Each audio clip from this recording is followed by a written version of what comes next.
নমস্কাৰ বন্ধুসকল, স্বাগতম জনাইছোঁ এমবি ব্লগৰ অন্য এটা ভিডিঅ'লৈ। বন্ধুসকল, মই আজি আপোনালোকক দেখুৱাবলৈ ওলাইছোঁ মোৰ তামোল বাৰীৰ মাজত কৰা আদা খেতিডৰাৰ বিষয়ে। বন্ধুসকল, আদা খেতি হৈছে বৰ্তমানৰ আটাইতকৈ লাভজনক এবিধ খেতি। চলিত বৰ্ষত বজাৰত আদাৰ ব্যাপক চাহিদা হোৱাৰ বাবে ইয়াৰ প্ৰতি কেজিৰ দৰ 100ৰ পৰা প্ৰায় 200 টকা পৰ্যন্ত হোৱা দেখা গৈছে।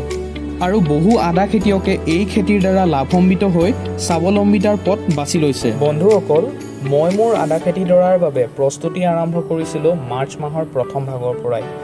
পোনপ্ৰথমতে মই মাটিডৰা ভালদৰে 2বাৰৰ পৰা 3বাৰমান ট্ৰেক্টৰেৰে চহাই মাটিখিনি 10ৰ পৰা 15 দিনমানৰ বাবে ৰ'দত শুকাবলৈ দিছিলোঁ।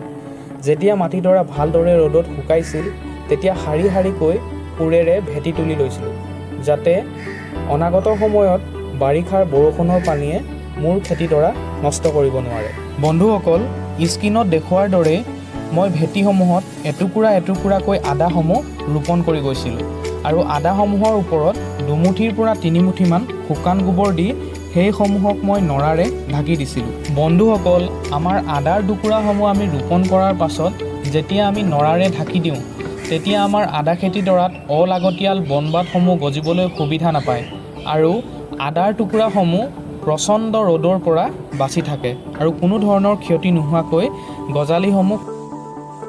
বন্ধুসকল, আমাৰ আদাৰ খেতিডৰা যেতিয়া প্ৰায় 1.5 মাহমান বয়সৰ হয় তেতিয়া আদাৰ গছবোৰ খুব সুন্দৰকৈ বৃদ্ধি পাবলৈ আৰম্ভ কৰে আৰু নতুনকৈ বৃদ্ধি পাবলৈ আৰম্ভ কৰা আদাৰ গছসমূহত কিছুমান পোকে আক্ৰমণ কৰে। এই পোকসমূহৰ পৰা নিয়ন্ত্ৰণ পাবলৈ স্কিনত দিয়া দৰৱসমূহ প্ৰায় 20 লিটাৰ পানীত ইয়াৰ 15ৰ পৰা 20 ml মিহলাই স্প্ৰে কৰিলে আমি সুফল পোৱা দেখিবলৈ পাওঁ। বন্ধুসকল, আদা খেতিৰ আটাইতকৈ ভয়ংকৰ বেমাৰ হৈছে ব্লাইট বা আদা গেলা বেমাৰ। এই বেমাৰত আক্ৰান্ত হ'লে আদাৰ গছসমূহ শুকাই যায় আৰু আদাৰ টুকুৰাবোৰ গেলিব ধৰে। সেয়ে বন্ধুসকল, স্কিনত দিয়া দৰৱসমূহ প্ৰায় 15ৰ পৰা 20 দিনৰ মূৰে মূৰে আপোনালোকে আদা খেতিত স্প্ৰে কৰি থাকিলে এই ৰোগসমূহৰ।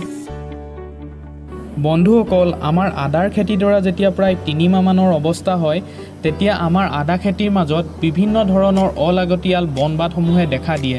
এই অলাগতিয়াল বনবাদসমূহ আমি হাতেৰে চাফা কৰি থকাটো নিতান্তই প্ৰয়োজনীয়, কাৰণ এইসমূহ থাকিলে বিভিন্ন ধৰণৰ ৰোগে দেখা দিয়ে। বন্ধুসকল, আদা খেতিৰ মাজত কিছু পৰিমাণৰ ছাঁ যথেষ্ট প্ৰয়োজন হয়। সেয়ে মই আদা খেতিৰ মাজত কলগছ ৰুই কিছু পৰিমাণে ছাঁ দিবলৈ চেষ্টা কৰিছোঁ। বন্ধুসকল, ভিডিঅ'টিত দেখা পোৱা আদাৰ গছসমূহে প্ৰায় 7 মাহমান অতিক্ৰম কৰিছে। তো বন্ধুসকল, কেনে লাগিল আজিৰ ভিডিঅ'টি?